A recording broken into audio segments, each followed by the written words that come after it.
Boy, that was fun. There ain't nothing like shooting MP5s and Chris Vectors. I've shot a Chris before in the past. It's a 45 ACP. It's a nice round. That's a lot of lead. He's got to get a can for that thing. Too bad he lives in Minnesota. You can't get a can. If you lived in North Dakota, yeah, you could have that fucker suppressed. I would have mine suppressed. So stuff like that. So, but anyway, I hope you guys enjoyed the videos this morning and stuff like that. I don't know, man. It was cold. I froze my fucking balls off there just standing there for 5 minutes, man. Oh, man. Man, is it cold out here, man. I feel like I live in like northern freaking Siberia or something. But as of right now, in latest news on the way home, it looks like the U.S. forces are drawing down in Syria. But there still are some remnant forces that are still there. A few pockets of resistance that are still special forces held up in a few camps. Now, I don't know what the hell is going on here, but I got this story.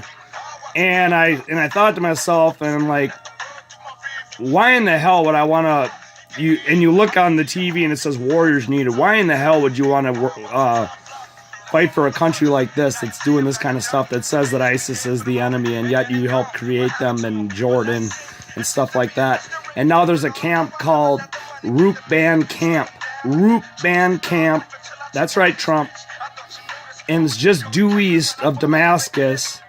And there's 40,000 innocent men, women, and children held up there by just a few ISIS fighters. Vladimir Putin told his generals, and his generals said that, okay, I'm going to eradicate ISIS out of this town, and we're going to bust these people out of there. We're going to take care of this today. We're going to wipe it up, and then we'll just concentrate on Aleppo.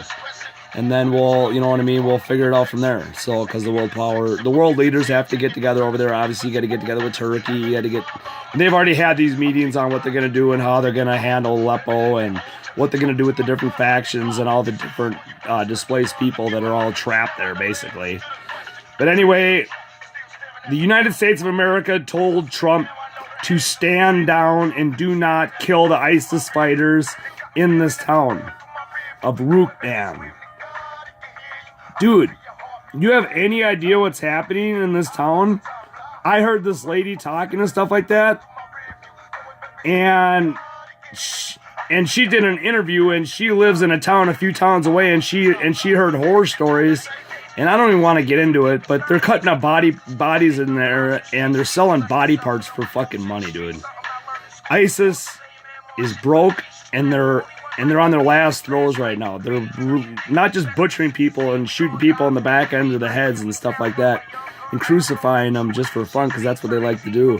But now they're actually cutting people's bodies up and selling their bodies to make money. And Trump had enough audacity to tell Vladimir Putin to stand down. Dude, you got to get these ISIS fighters out of there, dude. All they are is a bunch of ruthless thugs.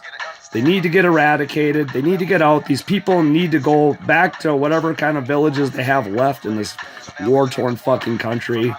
Vladimir Putin, you've done a great job so far up to this point. I'm not a really big fan of you right now in Venezuela and everything else, but in regards to Syria, yeah, you have done a good job and stuff like that. And Barack Hussein Obama, yeah, way to go. Way to fuck that up.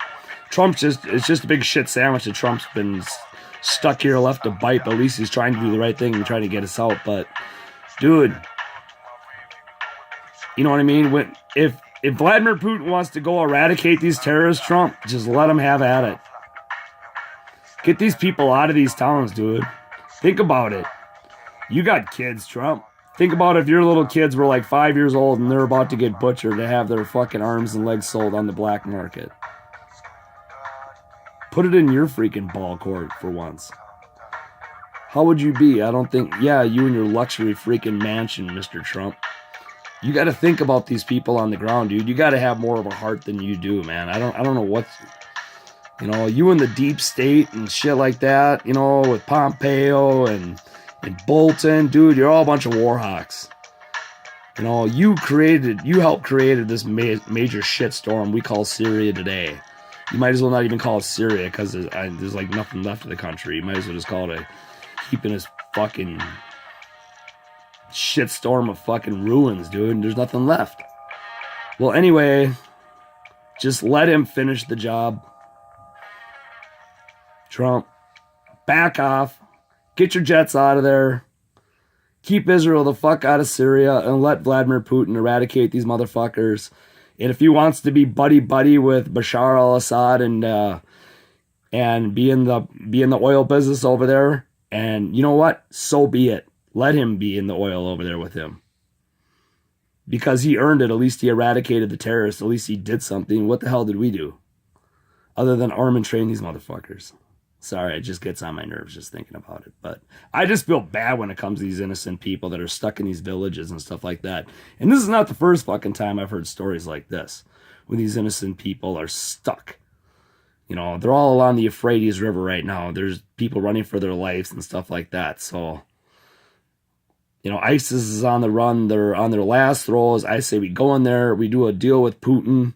We go in there, either let him eradicate him or go hand in hand with them and hit him with the fist of fucking God and destroy and eradicate these motherfuckers once and for all and be done with it.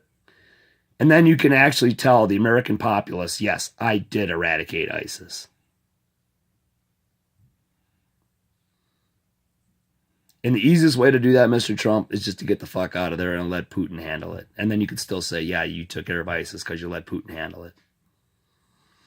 So, anyway, I love y'all. All the people out there that are being butchered right now and having their body parts sold. Sorry, it gets under my skin because, you know what, I'm a parent and I have kids. Could you imagine that being your kids? Think about that. Think about that the next time you see that commercial on TV, Warriors Needed. And think to yourself, would you actually fight for a country like that? With ideals and morals like that? It's a sad day. It's a sad debate. It's a very sad day to be an American. I'm sorry, but it truly is. That's why I'm glad I have a lot of guns and stuff like that. So when the shit hits the fan, I'm good to go. I don't rely on my government. I don't rely on my police officers. I am my own police officer over here. I don't need your help.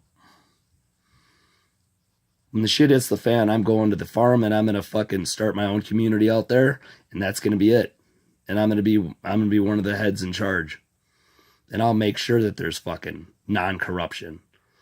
I'm sick of this fucking fucked up world with all this corruption and stuff like that. Hear you preach that, oh, being a G.I. Joe, being an American hero is doing the right thing. Not anymore, it ain't. Good luck trying to fucking sleep with yourselves tonight, knowing that you allowed fucking innocent little kids to be cut up and sold on the black market because you didn't let Vladimir Putin get in there with his tanks yesterday and this morning and eradicate these motherfuckers.